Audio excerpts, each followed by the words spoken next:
o vinho com Michael Valer. Olha, Duda, hoje a coluna vai começar um pouco diferente, tá? Eu tô um pouco nervoso da vinda do Michael Valer e eu não consegui ajeitar a câmera. Eu me esqueci, tá? A presença do Mike te deixou assim tenso, Desconcertado. cara. Tudo bem, Michael Valer? Uma boa tarde. Boa tarde, minhas amigas, meus amigos. Ele tá nervoso porque eu vim acompanhado com o presidente. Ai, como assim? É, cara, tu sabe, quando eu venho pro estúdio é coisa boa, né? Tá. É pauta boa, né? Pauta boa. Quem é que veio com você? Ou tu tem algum convite pra fazer antes? Pô, então já que tu deu a deixa... Tá. Instigando os ouvintes. Amanhã, ó, pessoal, evento, todo mundo gosta de evento, amanhã tem o grande evento lá em Canela, no 1835, íconos de Sudamérica, né? Grandes vinhos das sul-americanos, Brasil, Chile, Argentina, Uruguai, botando só os grandes rótulos de cada vinícola, né? E acontece amanhã das 16 às 22 horas no 18h35 e dá tempo de comprar ainda ingressos pelo Wine Locals. Certo? Tu chega porque eu chego 15h59. Tá bom. Perfeito. A gente se vê lá, então. Então tá. Tá. Estou aqui, então, com o querido presidente Luciano Rebelo. O Luciano, presidente da Concevites. E obrigado, Luciano, por estar aqui, primeira coisa, né? Veio da Serra aqui para participar do programa. Veio daqui só para falar com o Mike, é? Só para falar com a audiência. Olha... Não, comigo não, meu Luciano. A gente fala pelo WhatsApp, né? Tá. Chique, o homem Veio para falar com a audiência, porque nós estávamos já conversando aqui antes de entrar, né? Como é importante a gente explicar ainda o que é a Concevites, que é uma marca relativamente nova, de 5 anos, né? Mas que cada vez mais tem mostrado um trabalho muito competente na comunicação do vinho brasileiro, né? Então, por isso o Luciano está aqui. Luciano, seja bem-vindo e já quero te perguntar o seguinte... Tem mais tu é o primeiro produtor de uva que vem aqui no estúdio. Isso também, nós temos bastante assunto. Boa tarde, Luciano. Como é que é a Concevites? Como é que é o teu trabalho? Como é que funciona essa importante entidade do nosso vinho? Bom, inicialmente é uma satisfação, né, receber esse convite e estar aqui partilhando com vocês todos que nos ouvem quem somos, né? Concevites é um instituto, ele tem a sua função, né, a sua principal função, fazer a gestão de um recurso chamado Fundo Vites, né, que é captado sob a comercialização dos produtos derivados da uva, e com esse recurso, então, promover, ordenar, né, promover técnicas, desenvolver todo o setor, desde a base até o produto final, que seria, então, as campanhas de marketing, de promoção, que chegam lá na ponta ao consumidor. Esta é a nossa entidade, né? Como eu falei, a principal fonte do recurso é o Fundo Vites, mas também temos outras parcerias, né? Apex, né, a nível Brasil, com a função então de promover os derivados, né, da uva, novamente o vinho, o espumante e o suco de uva no mercado externo. Sebrae Brasil, né, então para promover as regiões produtoras de vinho, temos as principais campanhas que são Projeto Comprador, o Projeto Imagem, né, que o comprador é aproximar as partes, né, a indústria do mercado. O Projeto Imagem, então, é levar jornalistas às regiões produtoras para que sejam expostas ao público, né, ao conhecimento do público. E, assim, outras parcerias também, né, como, por exemplo, Sicredi, recurso próprio, que fazem com que esse recurso, então, seja num todo utilizado para ordenamento do setor. Ordenamento, promoção e desenvolvimento do setor. O fundo, só um parêntese, o fundo, então, ele é a maior parte, o dinheiro, esse fundo vem da própria indústria. Isso, no momento que é comercializado um produto derivado da uva, né, um percentual do imposto, ele é recolhido a um fundo junto à Secretaria da Agricultura, que a mesma abre, então, via edital, a possibilidade de uma entidade, no caso o Concevites, se candidatar a fazer, então, a gestão desse recurso. Esse recurso é captado anualmente, então todo ano se renova esse convênio, essa parceria com a Secretaria para poder fazer uso desse recurso. Luciano, muito difícil, complicado ou já foi mais complicado vender o vinho brasileiro? Vender o vinho, né? Bom, a gente podia aqui falar de vinho, suco e espumante, né? São três produtos, né? O vinho, eu diria que ele sofre mais na comercialização, né?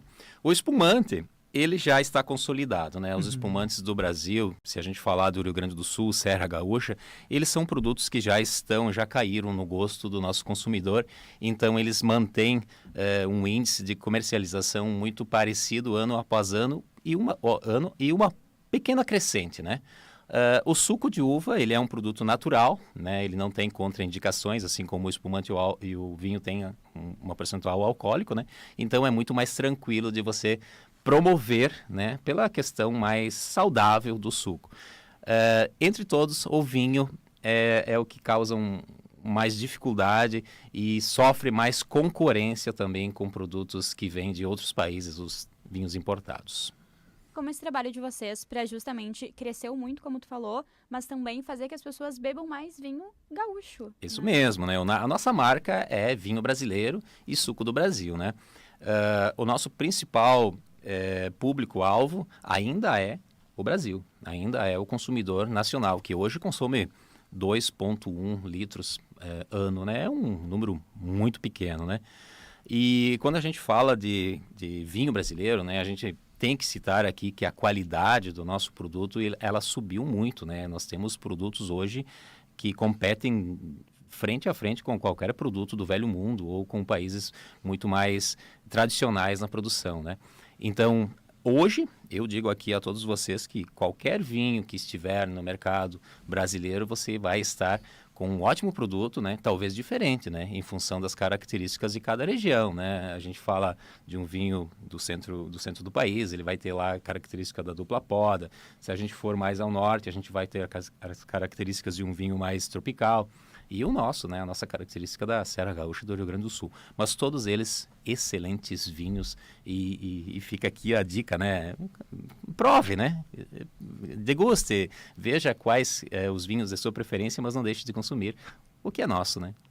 Tá bom, né? O cara é um bom presidente do vinho brasileiro, né? Tá bom, né? Você gostou, não, né? Tô me agradando. Mas, por favor, Mike. deixa eu só abordar uma característica, né? Eu tive lá no Vale do São Francisco, lá Pernambuco, Bahia, lá, pelo projeto Imagem, uma Isso. parceria com o Sebrae, né? E realmente o investimento não só financeiro, mas de atenção ali foi muito, muito grande, assim, de todos envolvidos na organização, né? E uma coisa que nos chamou a atenção é que no Vale do São Francisco tu tem poucos ou quase pouca relevância de produtores de uva, né? Porque a própria indústria já tem o seu vinhedo, a indústria que produz a própria uva que faz o vinho. E aqui no Rio Grande do Sul a gente tem uma característica muito diferente, né? Que são muitas famílias produtoras de uva fornecendo essa fruta para a indústria, né? Tu é um produtor de uva e aí eu queria ouvir de ti como é que é essa relação hoje. Como é que funciona a formação do conselho da Concevites, que tu já me falou que tem vários representantes, né? E olhando o passado e o presente até o futuro, como é que se dá hoje a relação do produtor rural com a indústria do vinho? O Concevites, então, né, ele é formado, a sua formação, o seu conselho, ele é formado por paridade entre cooperativas, indústria e produtores, tá? Então, aqui estou eu, né, representando os produtores dentro do Concevites e na minha gestão como presidente. Na verdade, na segunda gestão. A gestão é de 2 anos e eu estou finalizando, então, 4 anos de gestão, representando os produtores e também todo o setor, né, quando a gente fala de Concevites. Muito bem lembrado, né? São formatos diferentes de relação na produção de uva do norte para a nossa região aqui. A Serra Gaúcha, ou Rio Grande do Sul, esses números eles são mais do Rio Grande do Sul, são em torno de 12 a 13 mil propriedades, né, que produzem uva, em torno de 44 a 45 mil hectares produtivos. Isso números do Rio Grande do Sul, a fonte é o CISDEVINHO ou o CIVIB, né? E aí inclui in natura, inclui vinificação, Isso. tudo, né? Todo tipo de uva. Aqui no Rio Grande do Sul, principalmente, a média das propriedades ela fica entre 3 e 4 hectares, né? Então, é uma agricultura familiar que produz a uva, na sua grande maioria, em torno de 80% uvas americanas ou híbridas, com o seu principal foco, suco de uva, né? Bem diferente do que a gente tem ao norte do Brasil, ou se a gente for para a campanha, já é outra figura, né? Outro formato. E esses produtores, então, que eu falei aqui, em torno de 10, 12 mil famílias, produzem uma quantidade de uva que é vendida, né, comercializada, então, para grandes concentradoras de suco ou para vinícolas que transformam, então, em produtos finais, que aí são os vinhos, os espumantes e o suco de uva. E essa relação hoje está todo mundo sentando na mesma mesa e conversando. Hoje está pacificada essa relação. Isso. O meu principal trabalho ali foi pacificar, né? Foi fazer com que sentasse à mesa a indústria, né, com os seus interesses, os produtores com as suas dificuldades e os seus interesses, e as cooperativas, que as cooperativas daí elas são formadas por produtores de uva, né? São cooperativas, são produtores que se uniram, são produtores de uva e fazem o processo e dividem os lucros, então, desse processo. Como é que casa tudo isso, Luciano? Porque às vezes me parece que é muita gente envolvida e, enfim, com muitos interesses e... Eu sou da Serra também, tá? E com muitas manias diferentes também. Então, tipo assim, sempre vai estar achando que alguém tá passando a perna em outro, né? O Concevites, ele é formado por outras entidades. Uhum. Tá? Então, os produtores, eles têm uma representação que chama Comissão Interestadual da Uva, que representa os produtores, 2 pessoas. As indústrias têm a Agave e a Alvibra, 2 pessoas que sentam à mesa. E as cooperativas no mesmo formato. Cada qual tem as suas dificuldades na sua base e leva para a mesa, então, que entre esses 6 são discutidas e normalmente a gente consegue encontrar um consenso e se toma, então, as decisões de fazer os investimentos no setor. A grande discussão entre produtores e indústria sempre foi a questão de remuneração do preço mínimo da uva ou do quilo da uva, né? Eu, como produtor, faço a minha parte no campo, produzo a uva e entrego para uma vinícola, e essa discussão, essa relação, ela sempre teve um pouco de atrito. Eu acho que tem em países europeus, tem em outros lugares, não é incomum, né? Isso, então essa sempre foi a maior dificuldade à mesa do Concevites na questão de negociações. O Mike falou antes sobre Vale do São Francisco, e da última vez a gente trouxe uma entrevista super bacana também, e uma modernização que eles estão fazendo muito grande lá, aproveitando muito São João, eles fizeram vinhos e espumantes em latinha. E o que tu vê de modernização aqui no Rio Grande do Sul? Conhecendo a Serra, são coisas muito tradicionais, né, que a gente fomenta pela própria cultura mesmo, mas como as vinícolas também, tu tem visto que estão se modernizando e tentando alcançar novos públicos para fazer o vinho brasileiro, o vinho gaúcho, chegar em mais pessoas também. Certo. A Serra Gaúcha, ela tem um diferencial que é o enoturismo, né? O turismo do vinho. Isso movimenta toda aquela nossa região, né? E ele já está também consolidado, né? Então, a gente percebe novas vinícolas se agregando a esse movimento, e a gente percebe também outras regiões, não só do Rio Grande do Sul, tentando agregar esse tipo de negócio, né? Que faz com que o turista visite a região, né? Não somente a vinícola. Então, acaba fomentando toda a região, mas principalmente agregando valor ao produto na comercialização direta ao turista, né? E se você me perguntasse qual que seria o produto preferido ou qual que é a tendência futura na questão do setor, também em uma parceria com o Sebrae Nacional, né, numa pesquisa de entendimento do consumo, apareceu ali que produtos jovens e doces ou fáceis de beber, com menor quantidade de álcool, seriam a tendência futura dos produtos ou como alcançar os novos consumidores. Tu vê, né, Mike, foi um ponto que tu já trouxe aqui, os vinhos sem álcool, né? A gente vem conversando sobre vinho menos alcoólico, desalcoolizado, né? E nesse trabalho de comunicação, eu acho que tem tudo a ver aqui com a pergunta da Duda, comunicação não é só botar publicidade, né? Não, é bem mais amplo do que isso. E eu passei lá 3, 4 dias lá em viagem, né? E o telefone do cara não parava, né? Gente do céu, mano. É pleito de tudo que é lado, né, Luciano? Um tipo de entidade essa que está com vários representantes ali no conselho. E eu percebi que tem um forte viés de eventos. E evento tem tudo a ver com, né, divulgação, com comunicação, com experimentação, né? Como é que funciona hoje a política da Concevites para apoiar um evento? É uma coisa comum? É só de vez em quando? Como é que a Concevites entra nesse tipo de ação?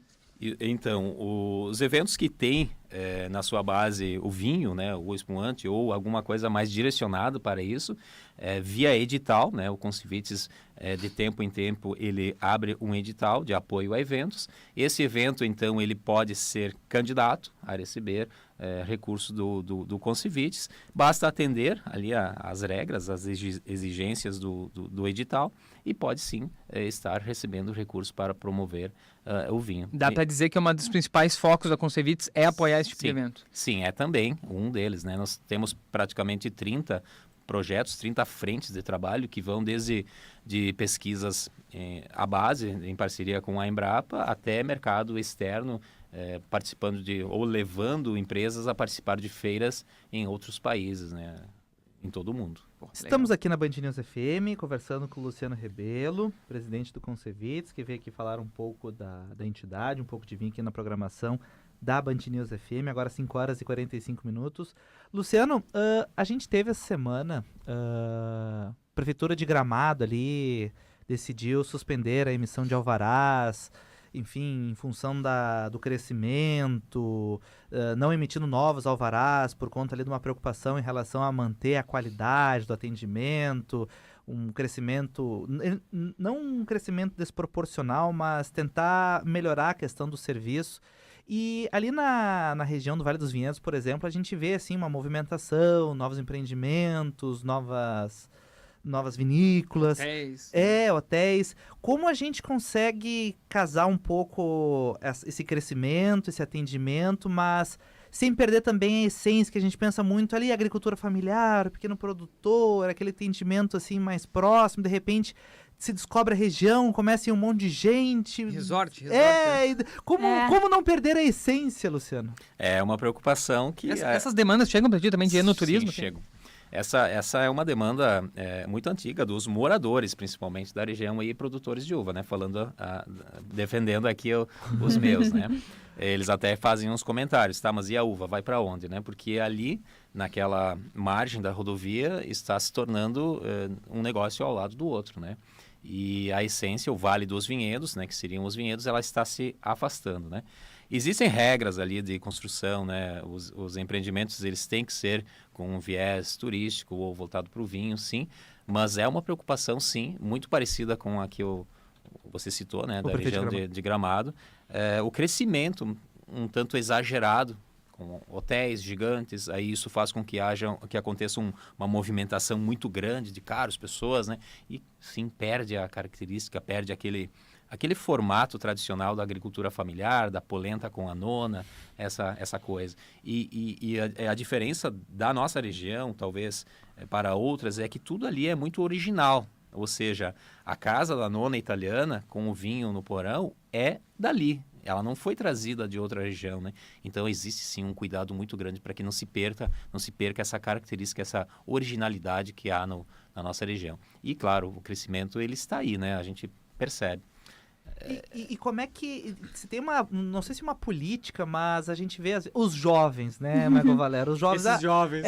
Tipo assim, tinha a nona, o filho ele tá batalhando, de repente o neto, mas daqui a pouco o neto ele quer morar em Porto e quer largar... Boa. O jovem tá saindo do campo ainda, né? O jovem tá saindo de lá, o jovem tá lá, o jovem tá aprendendo... Sim, ainda acontece muito a saída do jovem, né, o êxodo rural, né? E muitas propriedades elas não têm sucessão, é uma grande preocupação nossa, tá? As propriedades que estão mais estabilizadas, que têm um outro negócio além da agricultura em si, elas têm uma tendência a manter o jovem na sequência do negócio, né? Mas muitas que estariam ali no meio termo, elas acabam tendo esse problema, sim. O jovem sai, vai para a cidade, né, com o intuito de iniciar um estudo ou de fazer lá, né, e não volta para a propriedade. Todos sabem que há uma dificuldade muito grande no trabalho no campo, né, embora hoje exista uma mecanização toda, né, a tecnologia está ali, o pessoal usa isso, mesmo assim é diferente, né, o trabalho no sol, a produção de uvas, ela exige muito trabalho braçal, muita mão de obra, né? O Vicente não ia aguentar, né? Que fica o dia inteiro sentado. Não, né? A gente paga, tá? Ele tá pensando em ter vinhedo lá em São Chico, lá. A vantagem... Acho que, cara... Não, acho que não vou aguentar o sol do verão. Eu acho que não. A vantagem de se trabalhar no campo, né, ou na produção de uva é que a gente bebe vinho, né, todo dia. Não, é que tu vai pensar, tá, Mike? Tu paga lá o evento. Eu fiz essa no verão, tá? Vai lá, tu paga, vai lá colher a tal da uva, né? Mas daí tu vai lá e colhe a uva. Acho que é igual. O Bota turismo lá. bota no o turista cestinho. que vai lá Tu bota no cestinho, cansa e senta, né? e serve o vinhozinho, né? Sério, o vizinho, vai lá comer a polenta brussolada. O negócio é o dia inteiro e alguns É, dias, meu né, amigo, é. Luciano? Na época O da Luciano colheita é tem- muito trabalho, né? Não ia contar, mas o Luciano tem 25 anos. Bastante estrada de chão. Foi o campo. Mas se a gente entrar nessa particularidade, né, que seria a produção em si, existe uma dificuldade gigantesca na questão de mão de obra. Tá. A gente teve uns episódios passados ali, né? A partir daí, então, se fez todo um trabalho na questão de formalização da mão de obra. Mas não está aí o problema. O problema não é a formalização, não é contratar com carteira assinada, simplificando a fala aqui, né? O problema é encontrar pessoas para trabalhar. Não existe Muitos disponibilidade. deles não querem ter esse vínculo, né? Não existe mão de obra disponível para trabalhar na colheita ou na poda, que são os dois principais gargalos. Vamos lá, Luciano, 207 edições do Viva o Vinho, tá? E eu falei pro Luciano, pô, contar com um produtor de uva é muito legal pra gente poder ver esse tipo de desafio, né? É o outro lado, né? O outro lado, um lado que é o principal, é a base ali da indústria, né? E nós já tínhamos conversado sobre a dificuldade de mão de obra. E outra questão que eu vejo muitas vezes, acredito que vocês já tenham visto, o produtor rural, não só da uva, vendo como muitas vezes um personagem que não está comprometido com a preservação da natureza, né? Então, muitos falam de sustentabilidade cada vez mais, né? E o consumidor está mais atento a também isso, né? E um papo que a gente teve, eu queria que o Luciano compartilhasse, é sobre a preocupação com agora a questão de energia. E a propriedade dele tem energia solar e eu queria saber, tem mais? É uma preocupação geral ou ainda é muito pontual isso com o produtor rural? As propriedades que têm um consumo maior de energia elétrica, elas já estão usando energia solar. Praticamente as grandes, né? Ou as que têm algum negócio, como por exemplo uma secagem de grãos, mas mais voltado para a nossa atividade uva. Quem tem atividade uva irrigada, usa hoje sistema solar para gerar a sua própria energia. E para isso a gente tem incentivos, inclusive, de financiamentos com juros subsidiados, né, para fazer essa implementação. Então existe sim uma tendência muito grande, muitos agricultores já possuem sistemas solares, né, e nesse viés assim, de produção mais orgânica ou sustentável, temos muitas propriedades já trabalhando com zero de insumos químicos, né, trabalhando agroecologicamente, né? Ainda pequena dentro do mundo todo do vinho, mas já existe. Tem essa busca. Já existem vinhos orgânicos, né? Espumantes orgânicos, por aí produção orgânica de hortigranjeiros, toda essa linha. E tu chegou a me explicar, tem produtor, inclusive, fazendo uma usina para voltar a energia para o sistema, é isso? Isso mesmo, e muitos produtores que têm áreas que estão ociosas, né? Que não estão sendo utilizadas, fazem instalação lá de um mini sistema de geração, né? E produzem energia elétrica aproveitando esse espaço para terceiros, né? Para daqui a pouco uma indústria ou alguém que tenha interesse em comprar essa energia do nosso produtor. É uma segunda renda, digamos assim, dos produtores, mas já existe e forte na região da Serra Gaúcha, são muitos empreendimentos. E o movimento e o turismo, ele tá bom, tá crescendo, ele deu uma esfriada, porque a gente teve a enchente também o ano passado ali, que deu uma esfriada. Já voltou, ainda tá demorando? Nós tivemos vários episódios, né, que vieram contra, né, o turismo. Primeiro tivemos a pandemia, né, que praticamente zerou a movimentação de turistas. Logo em seguida, ou praticamente há um ano atrás, nós tivemos aquele episódio que foi a enchente, né? Não nos atingiu com alagamentos, porém bloqueou estradas, pontes caíram, ainda existem pontes que nem foram reconstruídas, estradas, e toda aquela confusão. Isso zerou novamente o turismo. Hoje, os estabelecimentos estão 100%, né? Estão todos já prontos para receber, mas o turismo ainda não voltou na sua totalidade. A gente percebe final de semana um público mais consistente. Durante a semana ainda tem assim pontos que não se recuperaram na sua totalidade. Mas aí entram outros índices também, né? Se a gente falar de economia, o país não está tão confortável economicamente e tem toda uma situação que vem a se somar a esse episódio da enchente, né? Uhum. E Diga. quais movimentos que se faz nesse cenário, né? Porque as pessoas precisam vender, precisam, né, trabalhar, se sustentar, a sustentabilidade do próprio negócio, assim. Como que os produtores e também a Concevites trabalha nesses momentos de não tanto movimento, né? Campanhas de promoção, principalmente, né? Mostrar ao público consumidor que o nosso produto é bom, que ele tem sustentabilidade, que ele tem, digamos assim, um selo, né, de boas práticas por trás dele, para que o consumidor faça a escolha do nosso produto e não um produto que vem de um país de fora. Principalmente marketing mesmo. Agora na Wine South America, o projeto comprador que estava lá dentro era do Concevites? Sim, Sebrae Concevites. Isso é legal. Eles trouxeram potenciais compradores, donos de supermercado, lojas do estado, do Brasil, para negociar aqui na feira, né? Então é isso aí, trazer gente para conhecer os produtores e fazer negócio, né? Isso mesmo, é colocar frente a frente a pessoa que tem um negócio de vinhos, né? Fazer com que ele entenda que existe aqui o produto e não permitir, ou influenciá-lo para que ele não busque esse produto ali no país vizinho, né? E acho que hoje também, na questão do marketing, acho que tem muito marketing de experiência, dá pra se dizer assim, né? E acho que a Concevites apoia muito isso, né? Pelo que eu conheço, assim, da Concevites também, que conheço há bastante tempo.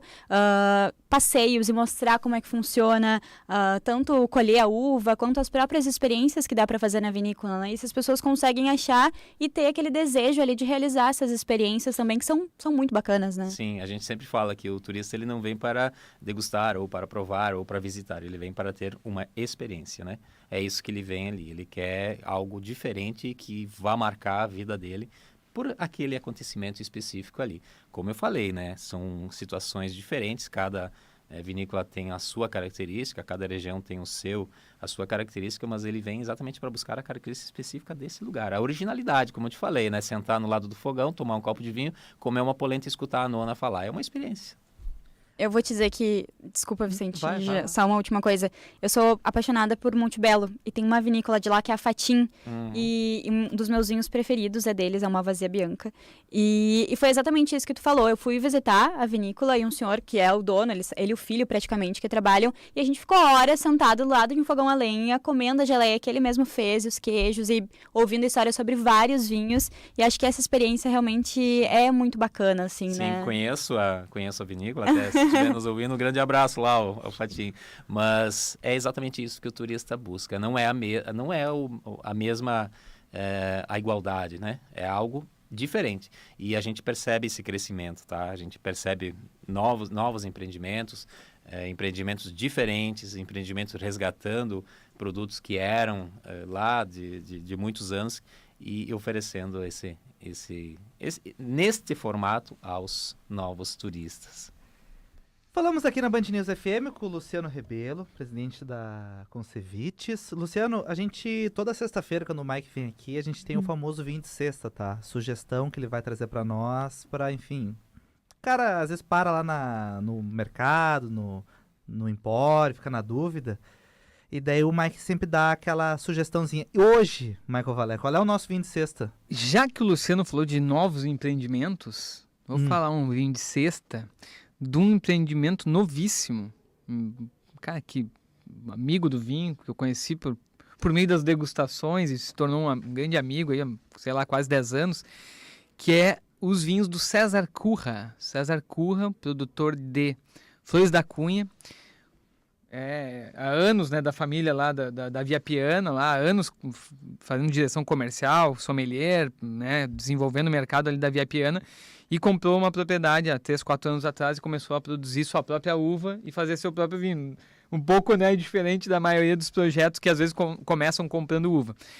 E ele tá com um Nebbiolo, que eu Estou apaixonado, Nebbiolo muito bem feito, que amadurece em barrica de carvalho, mas num tamanho um pouquinho maior, se eu não me engano, de 500 litros. Então dá um aporte do tostado um pouquinho mais elegante ao vinho, né? Um Nebbiolo de médio corpo, acidez alta, tanino firme, mas ao mesmo tempo agradável, né?